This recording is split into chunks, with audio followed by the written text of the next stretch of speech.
কবি আবুল হাসানের জন্ম মৃত্যু জীবন যাপন। মৃত্যু আমাকে নেবে, জাতিসংঘ আমাকে নেবে না।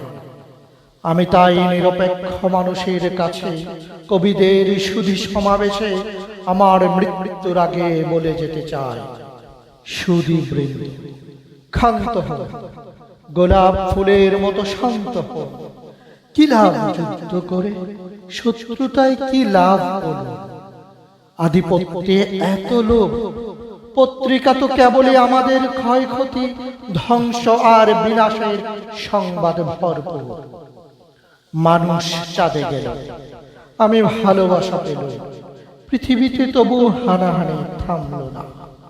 পৃথিবীতে তবু আমার মতন কেউ রাত জেগে নুলু ভিখেরির গান, দারিদ্রের এত অভিমান দেখল না। আমাদের জীবনের অর্ধেক সময় তো আমরা সঙ্গমে আর সন্তান উৎপাদনে শেষ করে দিলাম।